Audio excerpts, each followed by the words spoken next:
Halo semuanya, selamat datang kembali di channel ini. Jumpa lagi dengan saya Vicky Impong. Semoga kalian semuanya selalu dalam keadaan yang sehat. Kita akan kembali lagi membahas cuplikan video berita Timnas Indonesia hari ini yang terbaru. Apa saja yang menjadi perbincangan hangat di tengah-tengah netizen. Kita akan segera membahas videonya satu persatu. Let's do this guys, let's go. Guys, ini dia berita yang kalian tunggu-tunggu. Update tentang sidang Martin Paes. Dan ini valid. Sebelum gue lanjut, bantu gue dulu ilangin tanda tambah di sebelah, dipencet, di follow kan gue. Sikat! Seperti biasa, gue akan ngasih informasi yang valid dan bukan rumor, guys. Kali ini dari portal ini berita tanggal yang 15 Agustus yaitu fifa.co.id. Judul artikelnya kayak gini. Akhirnya PSSI ungkap kejelasan soal Martin Paes. Dan narasumbernya kali ini adalah dari Sekjen PSSI, yaitu Yunus Nusi. Beliau mengatakan pengajuan banding telah dilayangkan dan akan disidangkan pada 15 Agustus mendatang. Itu artinya 2 minggu lagi. Kemudian FIFA akan mengumumkan Martin Paes bisa membela timnas atau tidak pada tanggal 18 Agustus, 3 hari berselang. Jadi nasib Paes akan diumumkan pada tanggal 18 Agustus. Kalau misalnya belum bisa di ACC, baru kita naik ke CAS. Tapi kita harus optimis guys, jangan khawatir. Di artikel yang sama, Waketum PSSI kita, Zainuddin Amali, menambahkan, ada proses yang sedang dijalani di FIFA.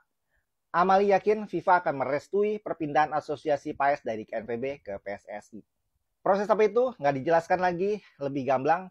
Tapi apapun itu, kita doain aja guys. Semoga proses yang panjang dan melelahkan ini berbuah hasil yang optimal. Komentarnya, sikat! Kalau bisa, memang karena kita target kita lolos Piala Dunia, mereka itu dikasih jam terbang yang lebih banyak. Tetapi kan tidak bisa saja begitu kan Bang. Saya minta kepada pemain, kalian harus siap bersaing. Ya kan, dia harus pede ke klub. Dia main di tim nasional, dia tim juara. Dan dia harus pede.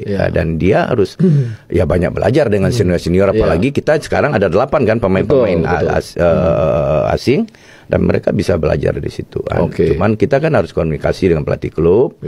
Mudah-mudahan mereka memang bisa diberikan ruang untuk berkembang. Ya kayak kemarin Pak, untuk U16 aja si Goli aja udah main di ini. Di tim utama gitu ya. Pak usianya masih 16 gitu ya. Nah ini kan jadi menarik juga coach. Bahwa ternyata kali ini Liga kita udah ngasilin pemain timnas loh. Hasil kompetisi Liga itu ternyata udah main. Liga 2 EPA, Suratin, sama yang kemarin U16. Inilah gabungannya, U17 kemarin ya? U17 yang Piala Dunia. Inilah gabungan tim kita sekarang ini. Jadi hasil dari sebuah kompetisi itu kelihatan. Kemarin ya? Memang harus dari kompetisi. Memang mungkin 1-2 pemain ya yang dapat kita yang Asprof. Iya kan bersyukur ada kita. juga itu ada Usman itu dari Asprof, baru anak SSB. Betul. SSB. Jadi ruangnya tetap terbuka untuk semua. Nah ini sumber pemain. Nah, saya juga pengen tahu nih, Coach. Coach kan menyatukan mereka semua gitu. Ini menyatukannya gimana, Coach? Ini banyak pertanyaan memang, karena kan kita berbeda-beda ini. Bahasa beda, karakter orang-orangnya berbeda.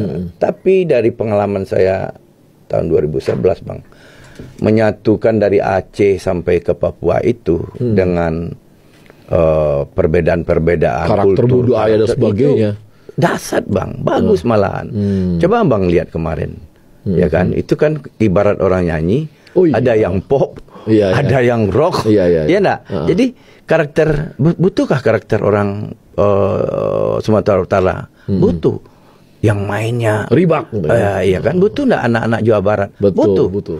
Nah, dari perbedaan-perbedaan itulah yang buat, ya kan, mungkin di tim senior nanti di tim 16 membuat kita lebih kuat. Perbedaan itu sekarang bagaimana sih cara menyatukannya? Kan itu yang paling penting kan Bang. Yang penting saya kasih tahu semua staff, jangan ada perbedaan memperlakukan orang Medan dengan memperlakukan orang Jawa, dengan memperlakukan orang Papua, ataupun yang naturalisasi. Naturalisasi. Diaspora itu jangan. Contoh Jen sekarang, coba tanya ke Jen. Ada enggak perbedaan kita? Enggak ada. Lihat sendiri Jen. Rasa memiliki baru sebulan dia bergabung dengan kita. Bagaimana dia rasa memiliki Merah Putih? Jadi anak-anak yang ada pun enggak ada. Jen ini kan masih anak kecil juga, Bang. Iya, 17 tahun. 17 tahun kan. Dia gimana masuk ke teman-temannya bisa ini gitu? Mulai dari Taulon saja saya udah lihat di anak ini cepat adaptasi. Oke. Cepat banget adaptasinya dan anak-anak kita juga kita pandu kan. Iya. Kita pandu bahwa ini saudara kalian. Nah, dan kita alhamdulillah smooth banget gabungan antara anak-anak keturunan. Nah, kemudian waktu permainan coach itu kan saya lihat coach tuh banyak mengubah-ubah asal mereka. Tadi ada yang bekas back jadi ini, apa Welber tadinya posisinya di mana jadi ini. Ini coach bisa lakukan tuh gimana gitu? Hampir semua staf pelatih kan melakukan pemantauan. Kayak riset kecil-kecilan. Oke. Termasuk Asnawi dulu kan main di holding midfield. Iya. Kan bek kanan. Betul. Sekarang jadi bek kanan terbaik tuh. Betul. Terus Fadil Sausu Bali United dari bek kiri. Dasarnya ini aja Bang. Kita ngelihat potensi terbesar dia itu apa sih? Kelebihannya itu apa itu? Di posisi mana kelebihan itu lebih maksimal? Ya kan? Contoh Welber kan main bek kanan. Betul. Skill bagus, visi main bagus, kan sayang kita taruh dia di pinggir, ya kan kita taruh dia di sentral kita, betul. Dia yang menjadi sentral itu ya, sentralnya kita, dan kita coba dan dia happy, tetapi kan semuanya harus kita komunikasikan dengan pemain, nah, alasan kita harus jelas, reason kita harus jelas dan dia terima dan pasti dia happy. Dan ternyata akhirnya kerja tuh, akhirnya beneran bisa hasilnya ada gitu. Ada. Nah itu pekerjaan terberat dari pelatih sebenarnya itu dia. Bagaimana melihat potensi pemain dan ditempatkan di tempat yang tepat. Oke.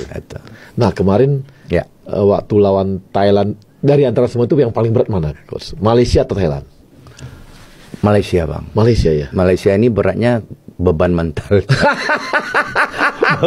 Karena saya pernah dipecat gara-gara kalah dari Malaysia ini. Dan Bang, itu lawan Malaysia itu kan ekspektasi masyarakat. Oh, pas benar. Iya, sama dengan Malaysia kita. Itu karena hina-hinaan dia. Kan di demo farmnya. Iya. Ya kan? Nggak apa-apa kalah dengan Australia. Nggak apa-apa. Atau jangan sama Indonesia gitu. Sama kayak kita juga gitu ya. Nah, itu memang bebannya. Beban di mental ya. Kalau teknik Bang, kalau teknisnya. Beralih ke kabar pemain timnas Indonesia.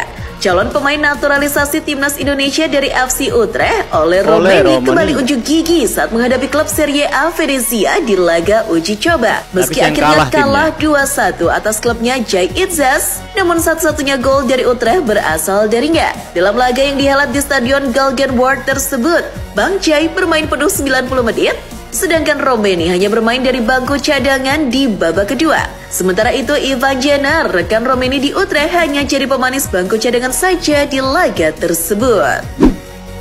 Sementara itu, kabar terbaru datang dari naturalisasi pemain timnas Indonesia. Anggota Exco PSSI Arya Sinulinga mengatakan bahwa PSSI kini sedang memproses naturalisasi pemain keturunan di posisi bek dan gelandang. Namun menurut Arya, pemain yang tengah diproses tersebut kisi-kisinya di luar nama-nama yang telah beredar di publik. Menurut laporan, dua nama tersebut mengarah kepada bek Tristan Guijer dan gelandang Eliano Reyners. Tristan Guijer adalah pemain 19 tahun yang sudah mencatatkan 13 penampilan bersama tim senior Ajax musim lalu. Sementara Eliano Reyners yang notabene adalah adik dari Tiani Reyners merupakan motor serangan utama PEC Zwolle musim lalu.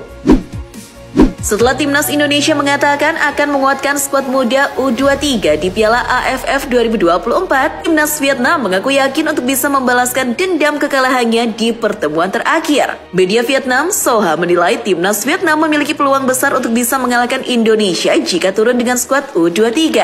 Timnas Nguyen menganggap skuad U23 Indonesia yang akan dibesut Coach STY itu lebih lemah dibandingkan skuad senior mereka. Dilansir dari Goal, PSG mengaku sengaja membiarkan bek Leny Yoro dibeli oleh MU dengan jurus kalimat Sinteyong Friend. 하나 이게 진짜 실하고 에피소드인데 제 앞으로 이제 VIP 티켓이 10장이 나오다 보니까 이게 지인들한테 나눠줬는데 ada satu teman minta tiket buat hadir di acara bareng dengan ketua Federasi Bulu Tangkis Asia. Nah, cuman sisa tiket VIP. Ya, jadi saya kasih juga satu tiket VIP dan satu tiket VIP terpisah. teman yang satu kasih ketua Federasi Bulu Tangkis Asia. 제가 VIP로 따로 Satunya dia pegang tiket. 들어갔는데 일단 두 분 다 VVIP 들어갔대요. Stadion ini bisa bikin Cina menyerah sebelum bertanding. Jarak tempuhnya sampai 19 jam perjalanan. Ya, stadion itu berada di Papua, Stadion Lukas NMB. Mungkin bisa menjadi pilihan tempat pertandingan sepak bola Indonesia versus Cina. Hal itu karena penggemar sepak bola Indonesia ingin membalas perlakuan Cina yang menyiapkan stadion jauh dari ibu kota Beijing. Untuk menuju Stadion Lukas NMB Papua, mereka harus menempuh perjalanan yang cukup jauh dari Jakarta. Sedangkan perjalanan dari Beijing menuju Bandara Sentani Jayapura membutuhkan waktu 19 jam 35 menit. Gimana menurut kalian? Apakah cocok menjadi balas?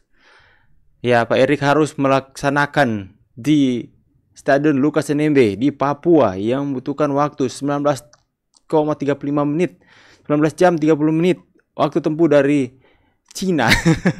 Balas, mereka itu memainkan strategi yang benar-benar licik, teman-teman ya. Mereka menempatkan jadwal pertandingan antara Indonesia melawan Cina di daerah yang jauh dari pusat kotanya di Cina, ya, yang memiliki jarak tempuh yang cukup jauh. Itu sudah diungkapkan langsung oleh Pak Erick Thohir. Ini adalah strategi mereka untuk melemahkan fisik para pemain timnas kita di perjalanan. Ya, kita harus balas mereka. Pak Erick mengatakan bahwa kita sudah memikirkan pembalasan untuk strategi mereka ini. Ya, Lukas NMB, Pak. Gas, Papua. Oke teman-teman semua ya. Itulah ya, tapi mau bilang apa? Strategi-strategi itu biasa dimainkan oleh pelatih-pelatih. Itu permintaan pelatih sih, saya pikir. Saya pamit dulu teman-teman. Itu berarti kan, sebentar, itu berarti bahwa Indonesia ini mereka perhitungkan dengan mereka takuti ya, makanya mereka memakai cara-cara yang licik untuk melemahkan Indonesia, teman-teman. Ya, tulis pendapat kalian di kolom komentar. Saya pamit dulu, see you on the next video and God bless.